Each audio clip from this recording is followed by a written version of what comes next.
هاعمل معاكم النهارده وصفة طعمها أكتر من رائع، شكلها يبان كده وإحنا بنعملها إنها صينية بطاطس بالفراخ عادية، لكن لأ خالص، مكوناتها مختلفة وطعمها كمان مختلف جدًا، معمولة بصوص مديها طعم رائع، صدقوني بعد ما تجربوها هتدمنوا طعمها. هاستعمل في الوصفة دي أوراق الفراخ، وخدت منها الجزء ده بس، غسلته وصفيته كويس جدًا من ميته، وهنتبلها بقى برشة من الملح والفلفل الأسود والبابريكا، وهنحط كمان معاهم شوية حلوين من الزعتر. طعمه بيفرق جدًا في الوصفة دي، ممكن لو حابين تستعملوا الورك كله، بس برضه يُفضّل إن إحنا نقسمه لنُصّين، عشان ما ياخدش معانا وقت كتير في التسوية، وهنقلبها على الناحية التانية برضه وهنتبّلها بنفس التتبيلة، وهادعك بقى الفراخ كلّها بالتوابل دي كويس أوي، وهنسيبها على جنب شوية تتشرّب منها على بال ما نجهّز بقية المكونات. هنحتاج لكام واحدة من البطاطس والجزر، الكمية طبعًا اللي هتستعملوها زي ما تحبوا. قشرتهم وقطعتهم مكعبات حجمها متوسط، مش عايزينها كبيرة قوي عشان تستوي كويس، ولا برضو تطلع صغيرة قوي عشان ما تتهريش. هنسخن طاسة أو صينية على قد كمية البطاطس والفراخ اللي احنا عاملينها، وهنحط فيها معلقتين من زيت الزيتون، أو ممكن نستعمل زيت نباتي، مع معلقة كبيرة من الزبدة أو السمنة. هنسيبها تسيح وتسخن، وهنحط عليها الفراخ. النار هتكون معانا عالية عشان مش عايزين الفراخ تنزل ميتها، وهنسيبها من 3 ل 4 دقايق لحد ما نلاقيها اتحمرت. نقلبها على الناحية التانية ونسيبها برضو لحد ما تتحمر كويس قوي، وتبقى واخدة كلها اللون الحلو ده اللي هو الذهبي الغامق شوية. هنرفعها في طبق وهنسيبها على جنب شوية، وفي نفس الطاسة على نفس السمنة والزيت اللي موجودين هنحط بصلة متوسطة مفرومة فرم خشن، يعني بلاش تبقى ناعمة قوي، قطعوها بإيديكم هيبقى أحلى.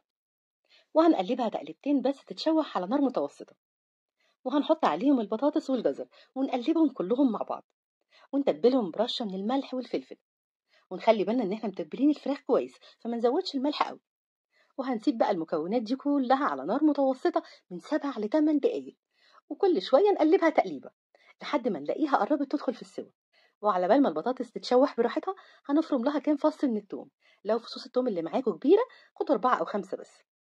وبرضه هنخلي التوم زي البصل كده مفروم فرم خشن مش ناعم قوي. وهنحتاج كمان لحزمة من البقدونس، هنشيل العروق بتاعتها وهناخد الورق بس وهنقطعه صغير. وهنلاقي البطاطس خلاص اتشوحت كويس، هنحط عليها بقى التوم والبقدونس ونقلبهم مع بعض دقيقتين بس، ريحة التوم الحلوة دي تطلع. ريحة التوم مع البقدونس وهم بيتشوحوا فظيعة جدا، يعني المكونات دي كلها مع بعضها مديها طعم حلو قوي للبطاطس. وهنرص عليها قطع الفراخ ونسيبهم بقى على جنب شوية ونجهز الصوص اللي هنحطه عليها. في طاسة هنحط 4 أو 5 معالق كبار مليانين من العسل، وما تقلقوش من كمية العسل دي، الطعم هيبقى مظبوط جدا. وعليهم 3 معالق كبار مليانين من الصويا صوص، وعصير ليمونتين، ومعلقة كبيرة من الخل، ومعلقة كبيرة من المستردة، ومعلقتين كبار مليانين من صلصة الطماطم. وعليهم كمان هنحط شوية حلوين من بذور الفلفل الحار، اللي مش عايزها سبايسي قوي هنحط بس رشة بسيطة تظبط الطعم.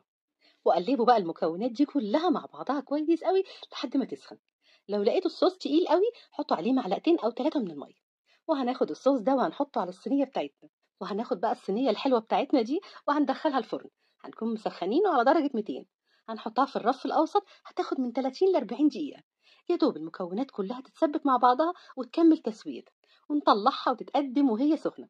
مش محتاجين جنبها اي حاجه غير طبق سلطه خضراء، واللي حابب ممكن يعمل جنبها رز ابيض.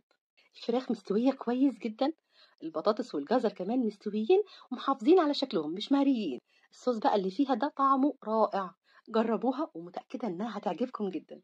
وبألف هنا على قلوبكم مقدما، وإذا عجبكم الفيديو يا ريت تعملوا له لايك وشير، واشوفكم على خير.